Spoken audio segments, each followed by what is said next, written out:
नमस्कार साथियों, आप सभी का स्वागत है आपके अपने चैनल परीक्षा प्रहार पर। कल हमने आपको वैयक्तिक विभिन्नता की प्रैक्टिस सीरीज 2 दी। उससे पहले हम प्रैक्टिस सीरीज 1 करा चुके थे। आज हम आपको बाल विकास के एक अलग टॉपिक जेंडर, जिसे हम हिंदी में लिंग कहते हैं, उसके कुछ क्वेश्चन लाए हैं। पर उस क्वेश्चनों को करने से पहले आप ये जानिए कि जेंडर होता क्या है, लिंग है क्या। ये जो लिंग है तो बहुत छोटा शब्द, पर यह है बहुत महत्वपूर्ण, क्योंकि इससे जब भी सीटेट होता है उसमें 1 या 2 क्वेश्चन अवश्य मिलते हैं। प्रत्येक प्रैक्टिस सेट में आपको इसके 1 या 2 क्वेश्चन मिलेंगे, इसलिए महत्वपूर्ण है। इसके बारे में जान लेते हैं। ये जो लिंग है यह एक सामाजिक संरचना है।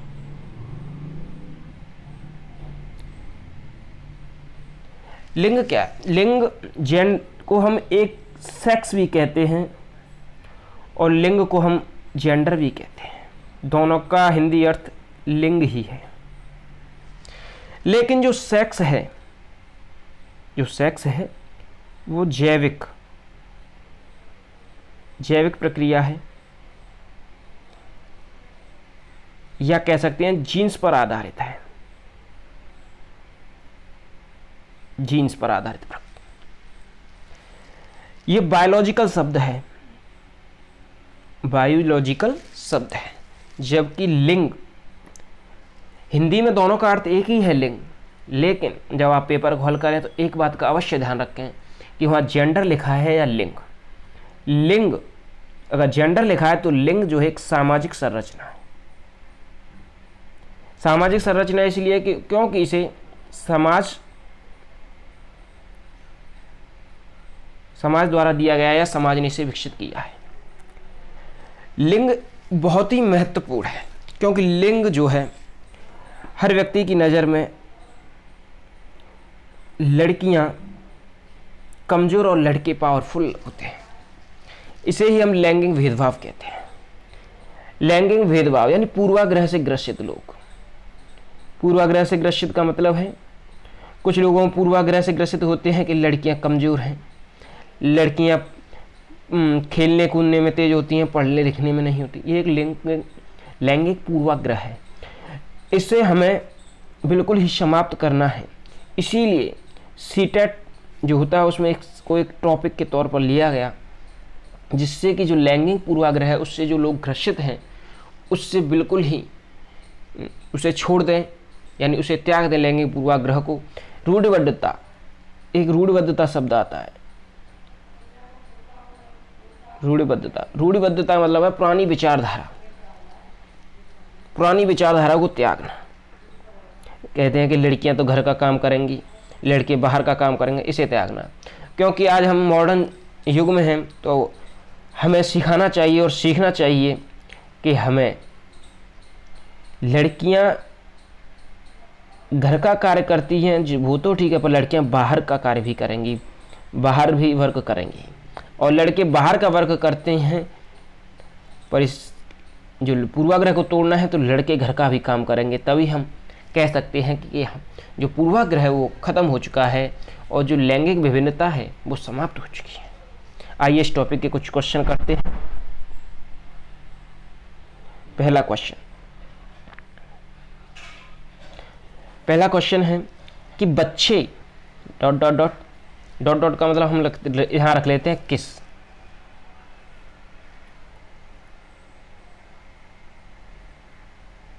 बच्चे किसको छोड़कर अन्य सभी के द्वारा लिंग भूमिकाएं ग्रहण करते हैं। देख लीजिए, यहाँ जहां मैंने लिंग भूमिका लिखा है वहां आपको अंग्रेजी के वर्जन में सेक्स नहीं मिलेगा। अगर सेक्स मिलता है तो वो जैविक संरचना में आता है। अगर लिंग की जगह यहाँ आपको मिलेगा तो वो जेंडर मिलेगा। जेंडर, इन शब्दों का बहुत ध्यान रखिएगा, क्योंकि इन्हीं से हम क्वेश्चन को पकड़ सकते हैं।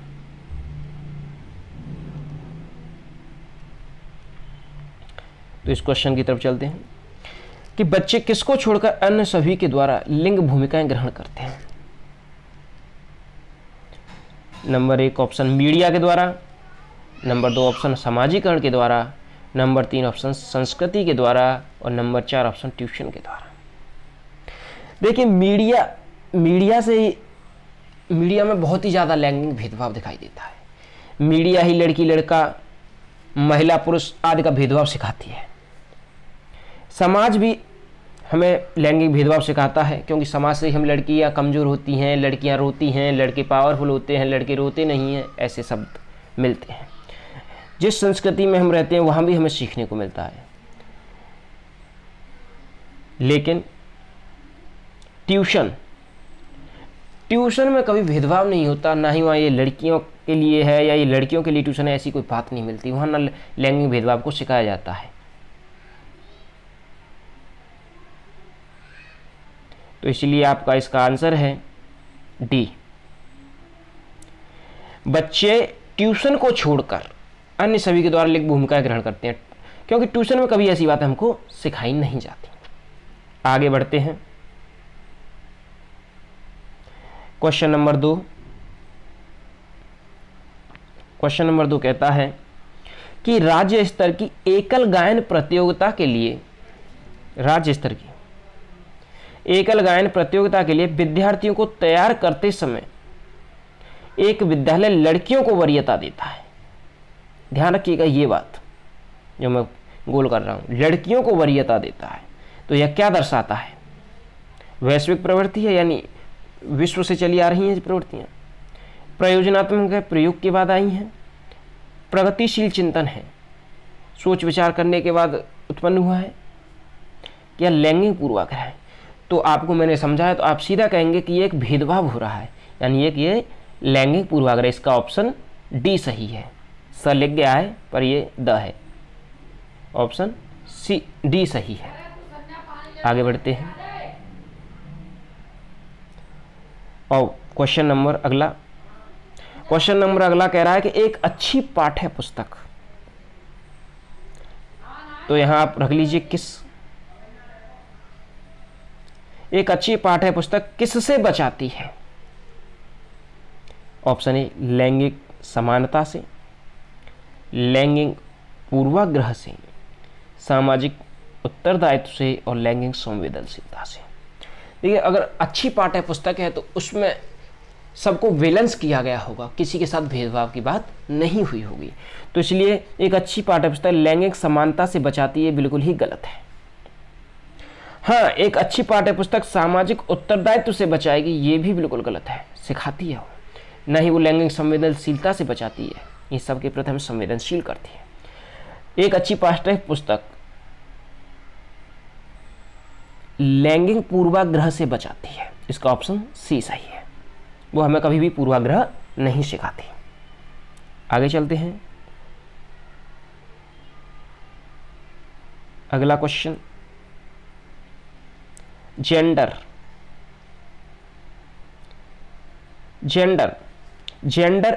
यहां आपको जब मैंने जेंडर लिखा है तो ये तो एक अंग्रेजी शब्द हो गया।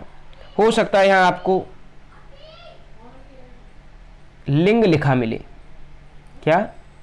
लिंग। पर लिंग के साइड में या तो हिंदी वर्जन में ही जेंडर मिल जाएगा आपको, या हिंदी में ना मिले तो अंग्रेजी के वर्ड को जरूर देखें, यानी अंग्रेजी में जो क्वेश्चन लिखा है उसे जरूर देखें, वहां आपको जेंडर अवश्य मिलेगा। वरना आपका क्वेश्चन भी गलत हो सकता है, पता चले वहां जेंडर नहीं सेक्स लिखा हो। सेक्स एक जैविक संरचना है, जैविक निर्धारक है, जबकि लिंग एक सामाजिक संरचना है। आगे बढ़ते हैं। लिंग यानी जेंडर है एक जैविक निर्धारक, एक मनोवैज्ञानिक सत्ता यानी मनोवैज्ञानिकों के द्वारा दिया गया, एक सामाजिक संरचना है, समाज ने निर्धारित की है।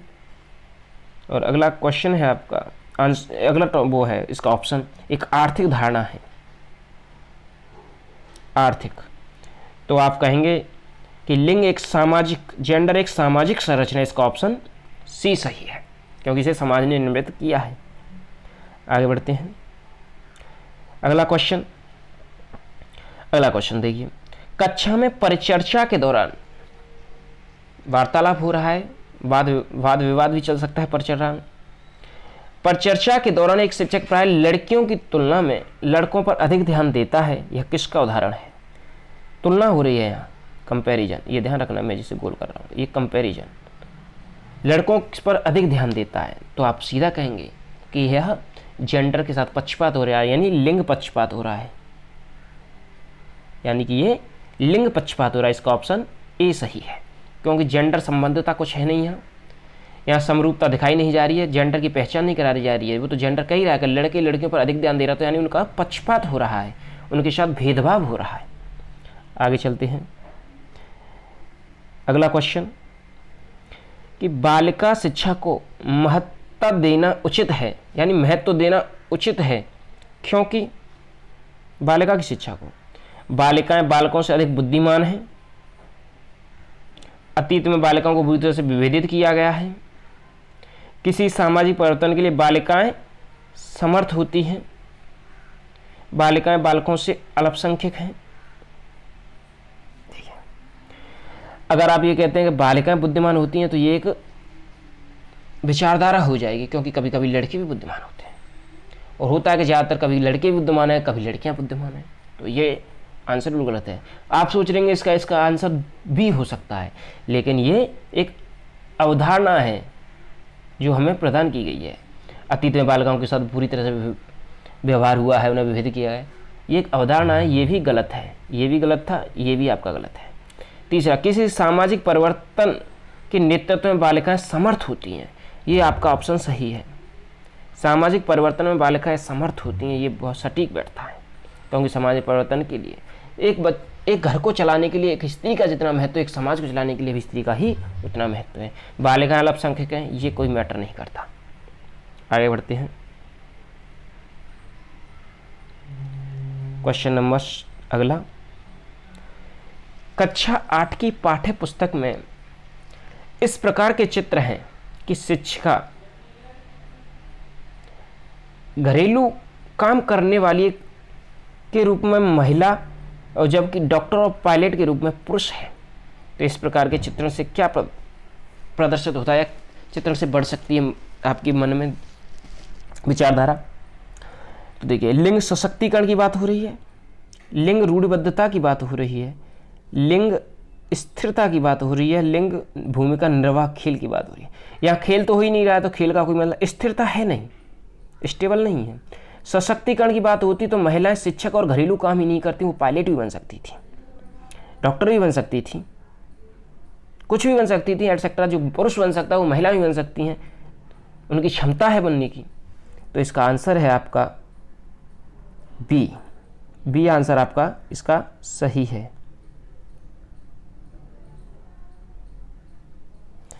क्योंकि ये रूढ़िबद्धता दिखा रहा है, यानी विचारधारा जो हमारे अंदर पहले से भरी हुई है, जो पूर्वाग्रह से हम ग्रसित है, उसको बता रहा है। आगे चलते हैं, अगला क्वेश्चन, निम्नलिखित में से कौन सा समाज में लिंग समानता का मानदंड हो सकता है? मानदंड यानी मापदंड, जो माप सके। आगे बढ़ते हैं, इस क्वेश्चन का आंसर जानते हैं। कक्षा 12 में लड़कों और लड़कियों द्वारा समान संख्या में प्राप्त विशिष्ट योग्यता। दूसरा, विद्यालय में पुरुष और महिलाओं की संख्या की तुलना। कंपैरिजन तो ये मान लीजिए सीटेट के लिए एक नकारात्मक शब्द है, कहीं भी मिले कंपैरिजन वो गलत ही होता है। क्या छात्राओं को विद्यालय से बाहर आयोजित प्रतियोगिताओं में भाग लेने की अनुमति दी जाती है?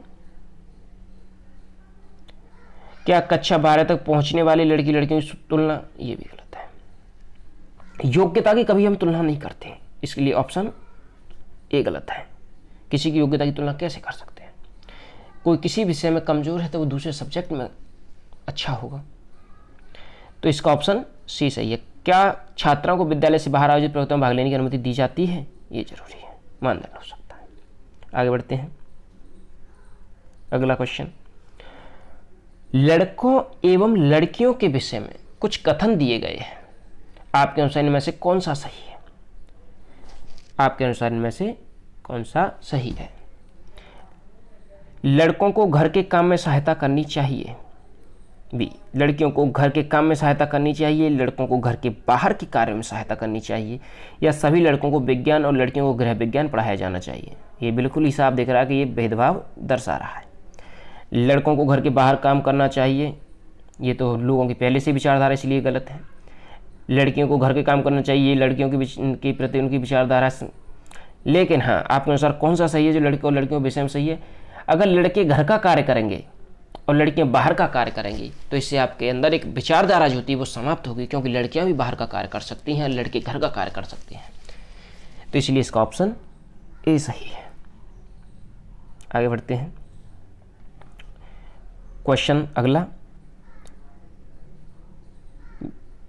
क्वेश्चन पढ़ते हैं। विद्यालय में लिंग भेदभाव से बचने का सर्वोत्तम तरीका क्या हो सकता है?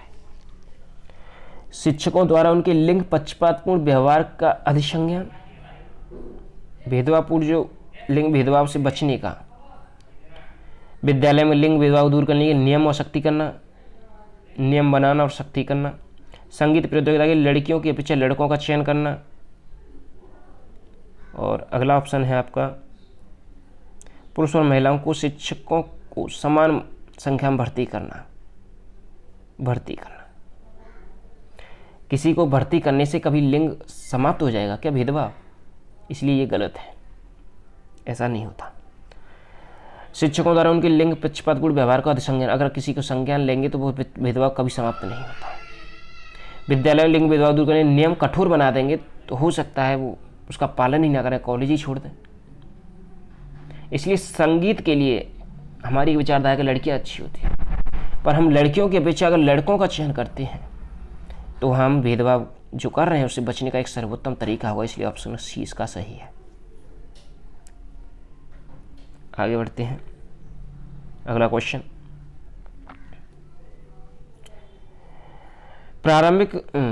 निम्न में से कौन सी व्यूह रचना अभिलक्षण लैंगिक अंतरों का मद्देनजर रखते हुए लैंगिक समानता की भावना के विपरीत है? यानी ऐसा कौन सा पॉइंट है जो लैंगिक समानता की भावना नहीं रखता, यानी नेगेटिविटी रखता है, पूर्वाग्रह से ग्रसित है, नेगेटिव है? आइए देखते हैं। प्रारंभिक विद्यालय वर्षों में लड़के लड़कियों में शारीरिक और गामक कौशलों के विकास की संभावित क्षमता समान होनी चाहिए। किसी की क्षमता समान होगी तो तभी लैंगिक भेदभाव समान हो, मतलब समाप्त होगा, ऐसा कुछ नहीं होता।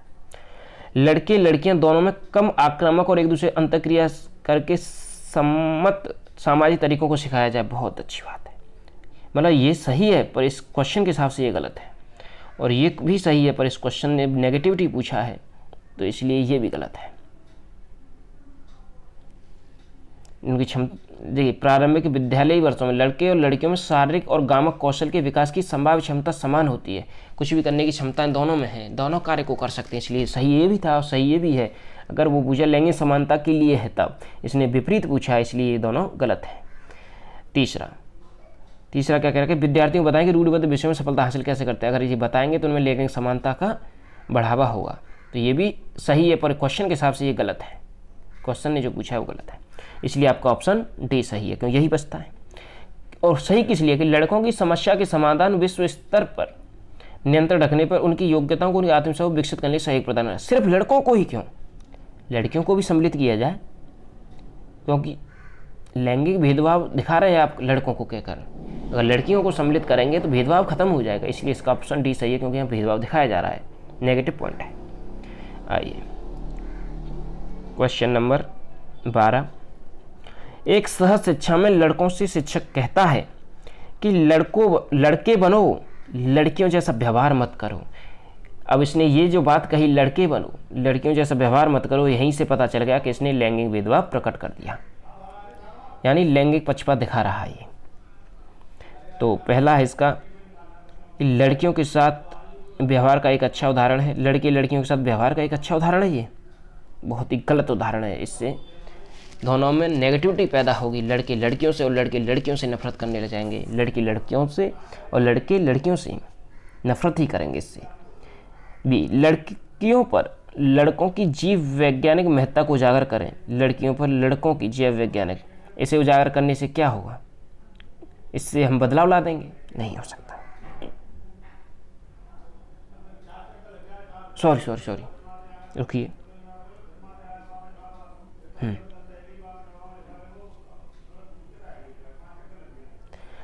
लड़कियों पर लड़कों की जैव वैज्ञानिक महत्ता को नहीं, सह शिक्षा, सॉरी क्वेश्चन को एक बार दोबारा पढ़ लेते हैं।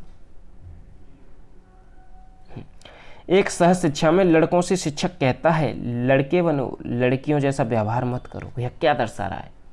व्यवहार का अच्छा उदाहरण प्रस्तुत कर रहा है? बिल्कुल नहीं। ये विज्ञान की महत्ता को उजागर कर रहा है? बिल्कुल नहीं। जाति भेदभाव का परिचय के लड़के लड़कियों में भेदभाव की रूढ़िबद्ध धारणा प्रकट करता है। यही जो धारणा बनी हुई है यही प्रकट कर रहा है। इसके लिए इसका ऑप्शन डी सही है, बाकी ये तीनों गलत है। आगे बढ़ते हैं। आपके 12 क्वेश्चन थे जो हमने आपको पूरे कराए हैं और अच्छी तरह से समझाने का प्रयास किया है। अगर आपको अच्छा समझाने के लिए हमने मेहनत की है और आपको लगता है कि हाँ वाकई में मेहनत की है तो लाइक करें, शेयर करें और सब्सक्राइब ज़रूर करें और कमेंट करके हमें बताएं कि आपको अगली जो टॉपिक पर प्रैक्टिस सीरीज चाहिए वो किस टॉपिक पर चाहिए, ज़रूर कमेंट करें। धन्यवाद साथियों।